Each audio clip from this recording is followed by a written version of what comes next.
In today's episode, I'll talk about two interesting stories. In the first one of the day, I'll talk about how India's LPG system is quietly balancing politics, public welfare, and oil company losses all through a red kitchen cylinder. And in the second story of the day, I'll talk about how India's auto giants are navigating a slowdown, an SUV boom, and the high stakes EV transition all at the same time. Welcome to the Daily View show by Zerodha, where our aim is to cut through the noise and simplify the biggest news and stories in the financial markets in a way that is easy for all of us to understand, yet one level deeper as compared to your traditional news channels. I'm your host Anurag Bansal, and today is Thursday, the 15th of May.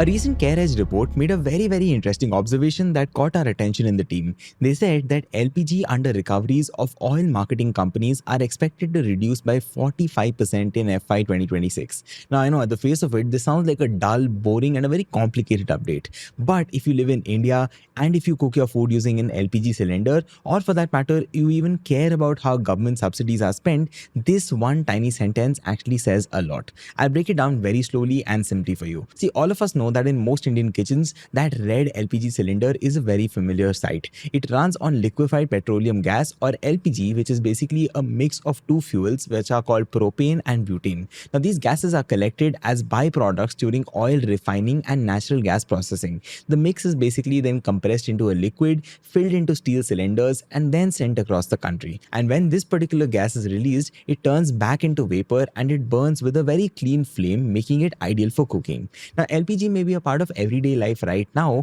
but it was not always that way. Back in the 1960s, when Indian Oil launched its Indian brand, only a very small section of urban India had real access to gas cylinders. But over the decades, LPG slowly made its way to middle-class homes in smaller towns as well. But that said, even by the 1990s and the early 2000s, vast parts of rural India still relied on wood, coal, and even cow dung for cooking. Now, these fuels were of course cheap, but they came at a very big cost, which was smoke, soot, respiratory issues, and long hours spent gathering firewood, usually by women in the family and also their children. Now, clean fuel was basically not just convenience, it was also a health issue in our country, and that is where the government stepped in. See, for years, the Indian government gave subsidies on LPG cylinders to make them affordable. Initially, this was done by simply reducing the price at which the cylinder was sold, but this started to lead to a problem. People who did not really require any subsidies also started to get them anyway, and in some cases, the gas that was meant for homes was diverted to restaurants or even factories in some cases. So then in 2013, the government launched something called PHAL. Now, this was a direct benefit transfer scheme. Under this, the customer paid the full market price for the cylinder, but the subsidy was credited into their bank account later. Now, this was a massive operation because it involved linking over 20 crore bank accounts and Aadhaar cards with LPG collections. Now, this made the system a lot more transparent. 2 years later in 2025 came one more idea, which was called Give It Up. Now, this was a campaign that asked well-off Indians to voluntarily give up their LPG subsidy so that the government could redirect that money to families who genuinely needed help. Now, surprisingly, millions of people did give it up, but the big push came in 2016 with a scheme called Ujjwala. Now, this was launched with a very clear target to give free LPG connections to women from below poverty line households. The connection itself, which includes a cylinder, regulator, hose, etc., was provided for free. The message was not just about cooking faster, but also about dignity and health of people. And this worked beautifully well. In just a few years, over 10 crore women got LPG connections. By 2024, LPG coverage had technically crossed over 100%. Now, I know over 100% sounds a little bit odd, but it is because the coverage compares LPG connections to the number of households. And since that household estimate is based on an older census, and also that many families have more than one connection or cylinder, the math sort of tends to add up. But there was a catch here. Many Ujjwala beneficiaries did not come back after their first refill. The connection was free, but refills cost money. Poor families who were already stretched for cash could not always afford an 800 or 900 rupees cylinder. So the government stepped in once again. During the COVID-19 pandemic, Ujjwala households were given up to 3 free refills. And later, government started offering 200 rupees per cylinder as subsidy and then increased it to 300 rupees. Sometimes they cut prices for everybody. For example, in August 2023, they did a 200 rupees off. They did a 100 rupees off in March 2024 as well. And these price cuts basically come very close to festivals or elections, but they helped push usage up in the country. Anyway, by 2024, the average Ujjwala household was using about 4.4 cylinders a year, which was up from just 2 or 3 a little earlier. Nationwide, LPG consumption rose by 7% in 2024, and for a country with over 33 crore active LPG connections and a supply chain that delivers 4 to 5 million cylinders every single day, this was a massive shift. But all this support comes at a cost. India imports around 60% of our LPG needs, mostly from the Middle Eastern countries. Now, the price we pay for these imports is tied to something called the Saudi Aramco contract price, which is a benchmark used across global LPG trade. So when oil and gas prices shot up globally, India also had to pay more. But again, raising LPG prices domestically is politically sensitive, like you may have figured by now. The government cannot always pass on the cost to the public, especially when elections are nearby or inflation is already high. So therefore, oil companies, which is Indian Oil, Bharat Petroleum, Hindustan Petroleum, etc., end up selling this at a loss. Now that loss is what is called an under-recovery. In FY 2025, the average under-recovery was around 220 rupees per cylinder. That adds up across millions of cylinders sold each month, and the losses stack up. In total, oil companies absorbed over 41,000 crore rupees in under-recoveries just in that year. Then in April 2025, the government allowed a 50 rupee price hike. This took the price of a standard 14.2 kg cylinder in Delhi from 803 rupees to 853 rupees. Even Ujjwala household users had to pay that 50 rupees more upfront. They still got a 300 rupee subsidy in their bank accounts, but instead of paying 503 upfront, they now had to pay 553. BPCL's finance director VRK Gupta made it very clear that even with this hike, they were still losing money. The company was incurring losses of 650 to 700 crore rupees per month just on LPG, and that translates to more than 8,000 crore every single year. HPCL, which is another major oil company, said that it had already absorbed nearly 11,000 crore rupees in losses. The 50 rupee price hike, according to them, brought the under recovery down to 165 to 170 rupees per cylinder, but the bleeding had not stopped at all. Also, by the way, in case you're wondering how we get all of these insights, one big reason is that we listen to con calls that companies do whenever they release their results, and we also keep a track of whatever company management says on social media and other places. And recently, we've also started putting all of this down in a concise and a readable newsletter, which is called The Chatter. We'll link it in the description down below, so if you are interested, do check it out. Anyway, back to the story. In order to deal with all of these losses, companies started exploring cheaper import sources. One idea was to switch from Arab Gulf cargoes to LPG from the US, which was about $20 to $30 cheaper per metric ton. But that was not fairly straightforward. US LPG tends to have more propane, and India's entire infrastructure, which includes cylinders, regulators, stoves, etc., is built on specific propane-butane mixes. And using the wrong mix over here can really affect pressure and performance, even safety for that matter. So therefore, oil companies need to either blend the gas before they distribute, or they need to upgrade the entire network. And that means that even if American LPG is cheaper on paper, it's not really easy to use without making some huge adjustments across the country. And in this entire context, by the way, what is very easy for all of us to overlook is just how complex and widespread India's LPG distribution network is. There are over 200 bottling plants, more than 24,000 distributors and delivery systems that reach every single corner of the country. There are also innovations in this space like composite cylinders, which are lighter and translucent, and also 2 kg mini cylinders, which have helped LPG become more accessible to students, migrants, and also smaller households. Today, the household LPG market is largely controlled by 3 state-run brands, which is Indian, Bharat Gas, and HP Gas. Private players like Reliance and Total Energies do supply LPG, but their main focus is on commercial and industrial users. And because of subsidies and regulations, private players have not been able to make a dent in the retail market. The question then becomes, where are we at right now? See, the LPG market in India is absolutely massive, well penetrated, and logistically advanced, but it is also highly sensitive, both politically and financially. Prices are carefully managed, subsidies are targeted, and oil companies are under pressure to balance their books. And that is why the news from CareEdge, which is that under recoveries may drop by 45% in FY26, is very significant here. It means that the system is becoming more stable, and that reduction is coming from multiple factors that are working together in harmony. It could include the 50 rupee price hike, slightly lower import costs, and continued government subsidies for the poorest households in our country. But again, what happens next year depends on a lot of things: global energy prices, domestic inflation, political will, and even the dollar-rupee exchange rate. For now though, the government has managed to soften the blow, keep usage rising, and reduce the losses of oil companies. But this very delicate balance will need constant tweaking, because in India, even something as simple as as a kitchen gas cylinder is part of a very big story in a household. On that note, let's move on to the second story of the day. The Indian car industry, which is often looked at as a mirror to the country's economic health, is currently going through a bit of a rough patch. The overall car sales number for the financial year FY 2025 have gone up slightly, roughly by 2 to 2.6% compared to last year.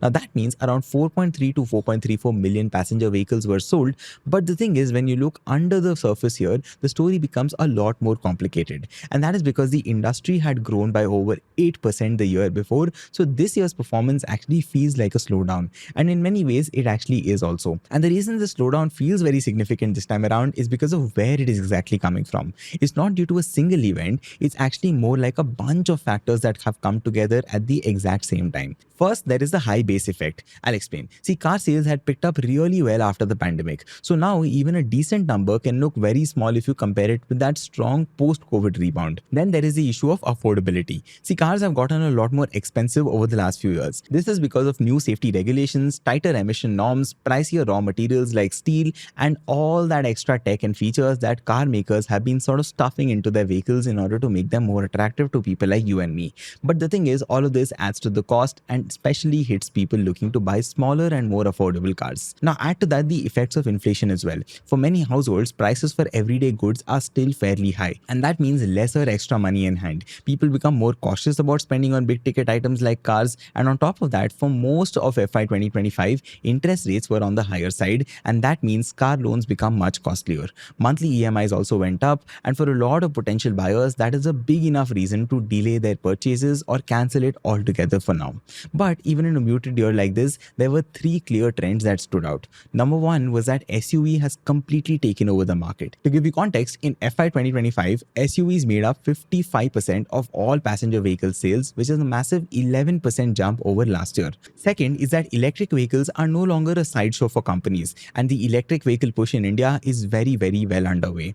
And the third one is that the small car segment, which includes hatchbacks that used to sort of rule Indian roads earlier, is now shrinking very quickly. In fact, small car sales dropped by 12% compared to last year. And this shift has created very different outcomes for the big three players of the listed space, which is Maruti Suzuki, Tata Motors, and Mahindra. Now, each of them has had a very different year depending on which segments they focused on and how well they were positioned for the changes that were happening in the market. Let me explain this very quickly and easily, starting with Mahindra. See, in some ways, they were the clear winners this year. Why, you may ask? That is because their entire focus has been on SUVs. They do not even make smaller cars, so they were not really hit by the hatchback slowdowns at all. In fact, their lineup, which includes popular models like Thar, Scorpio, XUV, etc., saw SUV volumes go up by 20% year on year in FY 2025. Now that helped Mahindra capture a 22.5% share of the total SUV revenue in the country for that year. And by quarter 4 of FY 2025, that had climbed even further to 23.5%. Now this volume growth translated to strong financial performances as well. Their auto segment posted a PBIT, which is profit before interest and taxes, margin of 9.5%, which is a very healthy jump of 110 basis points over the last year. But perhaps the most impressive number was the ROCE, or the return on capital employed, which was at a remarkable 45.2%. And to put that into some context for you, Maruti, which is the country's biggest automaker, had managed around 22%, and Tata Motors was around 17%. Now that means Mahindra is making much better returns on every single rupee that they are investing in their business. Their EV plans are also now making headlines. Their SUV range saw more than 30,000 bookings on their very first day. They delivered 6,300 electric SUVs in FY 2025, but it has not been very smooth sailing, to be honest. They are still working through software glitches with these new models, and they are now facing the challenge of ramping up production to meet demand while also managing long waiting periods for their petrol and diesel SUVs. But still, all said and done, they have committed to investing 12,000 crore rupees into the electric and passenger vehicle space by 2027. Moving on, Maruti, which is India's biggest car maker, had a much more mixed year. They sold 2.23 million vehicles in FY 2025, which is their highest ever and is a 4.6% increase from last year. But a big part of that growth came from exports, which in fact grew by 17.5%. In fact, exports were so strong that they ended up covering for a much weaker domestic performance as well. And without that particular export boost, the overall numbers would have looked much worse. In India, Maruti only managed to grow about 2.7%, and that is largely because their bread and butter category, which is smaller cars, is struggling. Across the industry, hatchback sales have dropped from nearly 46% of the market in FY 2019 to just 23.5% in FY 2025, and that decline has hit Maruti very hard, even while they try to expand into the SUV space. And at the same time, Maruti is also investing in the future. Their new plant in Kharkhoda has started operations, but the cost of setting it has added up to overheads this year. Operating margins for the company slipped to 8.7 in quarter 4 of FY 2025 as compared to 10% in the previous quarter. Steel prices, by the way, also moved up, which did not really help their cause. But they're hoping to turn things around with their first electric SUV, which is the e-Vitara, which is scheduled to launch in the first half of FY 2026. They expect to sell around 70,000 units a year, with a good chunk of that going into exports. Maruti's chairman R.C. Bhargava pointed out that growth in India was only about 3% for them, and he said that the real worry was that car ownership is still out of reach for many people. His view is that the cost of regulations, which is safety, emissions, features, etc., has made smaller cars even more unaffordable for a larger section of Indians. Now, this was a very important point. See, what looks like a shift in preference towards SUV might actually just be a sign that even the cheapest cars are now way too expensive and out of reach of people. And that could really mean a lot of things for us. Anyway, let's move on and talk about Tata Motors now. They have had a very complicated year. See, on one hand, they are the leaders in the electric vehicle space in India. In FY 2025, they held a dominant 55.4% share of the EV market. Their CNG vehicles also did very well with over 50% growth. And among private buyers, the Tata Punch was the most popular SUV in the country. But despite all of these victories, their total passenger vehicle sales went down by 3% compared to last year, falling to around 5.5 lakh units. Domestic sales also dipped for them, and most of that dip came from the hatchback category, which again shows just how badly that segment is struggling. Anyway, financially, Tata Motors saw their passenger vehicle business revenue fall by 7.5% in FY 2025. Their EBIT margins were especially weak,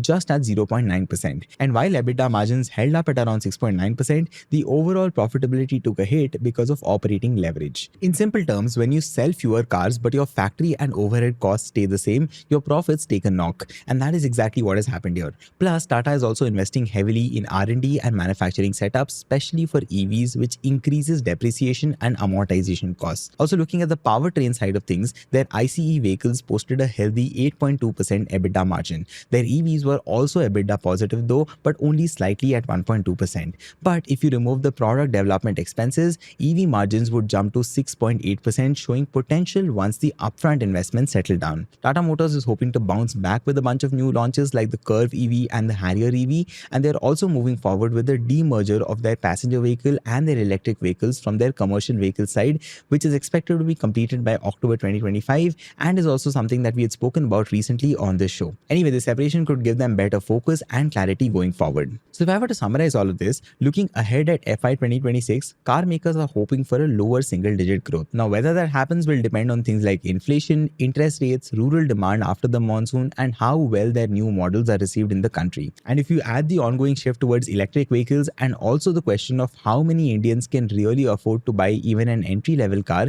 it becomes very clear that the auto industry is heading for a very different kind of race in the future. That brings me to the end of the two stories of the day. With that, let's move on to the final section and talk about the quick news headlines. First, Hero MotoCorp reported a 24% year-over-year rise in consolidated net profit to 1,169 crore rupees for quarter 4 of FY 2025, up from 943 crore rupees in the same quarter last year. Revenue from operations during the quarter increased by 4% to 9,970 crore rupees. Second, India's retail inflation slowed to 3.16% in April 2025 from 3.34% in March, marking its lowest level since July 2019, staying below the Reserve Bank of India's 4% target for the third consecutive month. Third and the final one for the day, Bharti Airtel reported a 432% year-on-year rise in net profit for quarter 4 of FY 2025 at 11,022 crore rupees compared to 2,071 crore rupees in the same period last year. The sequential net profit, however, declined by 25.4% from 14,781 crore rupees in quarter 3 of FY 2025. That's all the news and stories I have for you today. I hope you enjoyed the show. This is your host Anurag Bansal signing off. Take care and goodbye. Disclaimer: this content is for informational purposes only. None of the stocks, brands, or products mentioned are recommendations or endorsements.